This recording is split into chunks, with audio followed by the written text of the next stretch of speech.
Youth കഫേയിലേക്ക് സ്വാഗതം സിജോ. ഒരുപാട് നന്ദി. ഒത്തിരി സന്തോഷമുണ്ട് സിജോയെ യൂത്ത് കഫേയിൽ അതിഥിയായി കിട്ടിയതിൽ.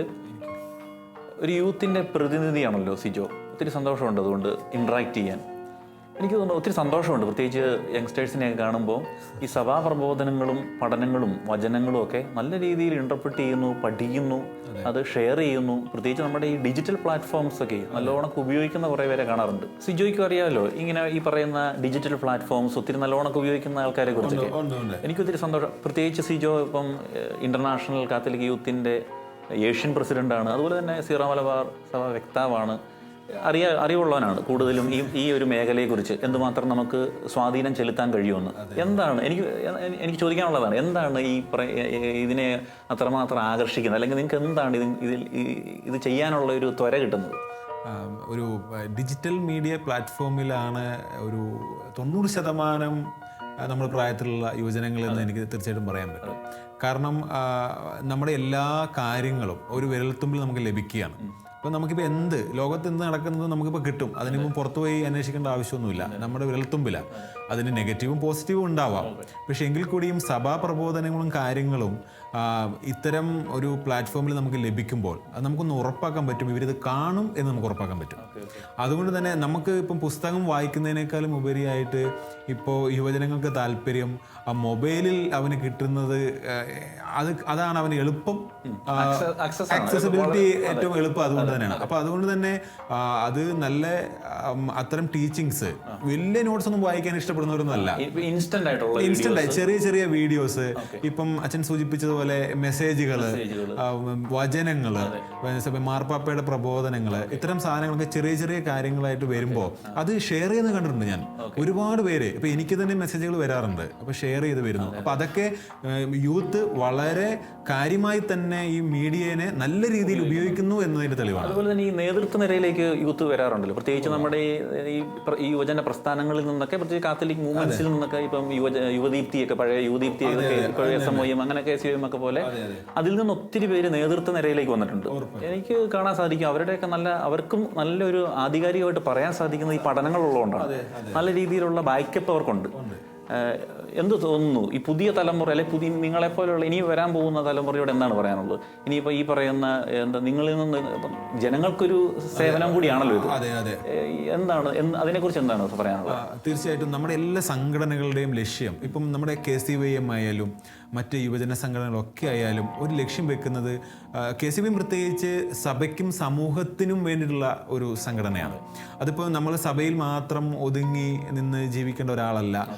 സഭയിൽ നിന്ന് കിട്ടുന്ന പ്രബോധനങ്ങൾ, ആ കാഴ്ചപ്പാടുകൾ സമൂഹത്തിലേക്ക് ഇറങ്ങി പ്രവർത്തിപ്പിക്കാൻ പറ്റുന്ന രീതിയിൽ, ഉതകുന്ന രീതിയിൽ അവനെ മാറ്റിയെടുക്കുക എന്നുള്ളതാണ്. ഇപ്പം ഞാൻ വരുന്നു, അല്ലെങ്കിൽ എനിക്ക് മുമ്പ് പോയ ആളുകളൊക്കെ അച്ഛൻ സൂചിപ്പിച്ചാൽ അങ്ങനെ ആവാൻ പ്രധാനപ്പെട്ട കാരണം, ഇപ്പം ഞാൻ പ്രസംഗിക്കാൻ പഠിച്ചത് എൻ്റെ KCYM-ലൂടെയാണ്, അല്ലെങ്കിൽ ഞാൻ എന്നെ പഠിപ്പിച്ച ഇടവകയിൽ KCYM-ൽ നിന്നൊക്കെയാണ്. അപ്പം ഈ കിട്ടുന്ന ആ ഒരു കഴിവ് സമൂഹത്തിലേക്ക് എത്തണം. ഇപ്പം നമ്മുടെ മാത്രം ചുറ്റുപാടിൽ നമ്മൾ മാത്രം കേൾക്കുന്നുള്ളൂ. സമൂഹത്തിലേക്ക് ഇത് എത്തുമ്പോൾ അത് നല്ലൊരു നേതാവായി മാറുകയാണ്.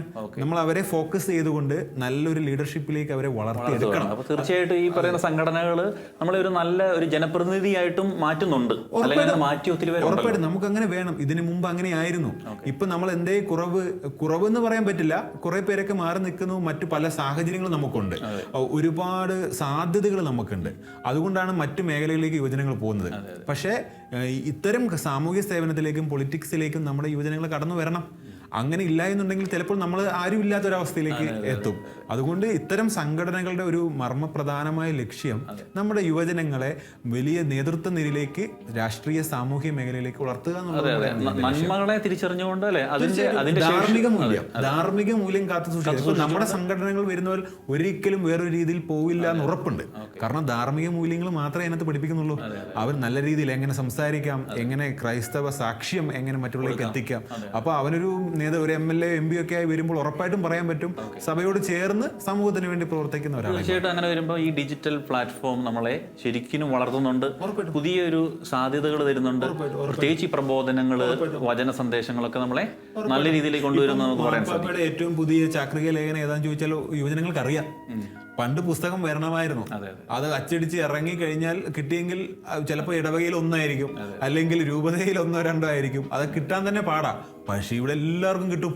മാർപ്പാപ്പ ഒരു ചാക്രിക ലേഖനം യുവജനങ്ങൾക്ക് വേണ്ടി ഒരു ചാക്രിക ലേഖനം എഴുതുന്നുണ്ടെങ്കിൽ അതിന്റെ PDF ഫയൽ അല്ലെങ്കിൽ അതിന്റെ ഷോർട്ട് ഫോം ഒക്കെ അപ്പൊ തന്നെ കിട്ടുകയാണ്, അവൈലബിൾ ആണ്, വളരെ ഈസിയാണ്. അതുകൊണ്ട് തന്നെ എല്ലാവരും വായിക്കുന്നു. അപ്പൊ അത്തരം രീതിയിൽ ഉള്ള ഒരു പ്ലാറ്റ്ഫോമിന് നമുക്ക് ഉപയോഗിക്കാൻ പറ്റണം. അപ്പോൾ വളരെ ശുഭപ്രതീക്ഷയോടെയാണ് നമ്മൾ കാത്തിരിക്കുന്നത്. ഇനി വരാൻ പോകുന്ന ഒരു തലമുറ വളരെ ഇതെല്ലാം നമുക്കിനി വിരൽ തുമ്പിലുണ്ട്.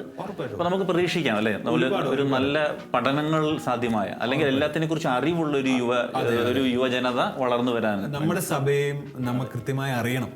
ഞാൻ ജീവിക്കുന്ന സമൂഹത്തില്, ഞാൻ ജീവിക്കുന്ന സഭയില് എന്താണ് സഭ, ആ സഭയുടെ പാരമ്പര്യം എന്താണെന്നൊക്കെ എല്ലാവർക്കും അറിയണം. അത്തരത്തിലൊരു നല്ല പ്രതീക്ഷകളുമായിട്ട് നമുക്ക് കടന്നു ചെല്ലാൻ എല്ലാവിധ പ്രാർത്ഥനകളും അനുഗ്രഹങ്ങളും വീണ്ടും നമുക്ക് യൂത്ത് കഫേയിൽ കണ്ടുമുട്ടാം. നന്ദി. Thank you.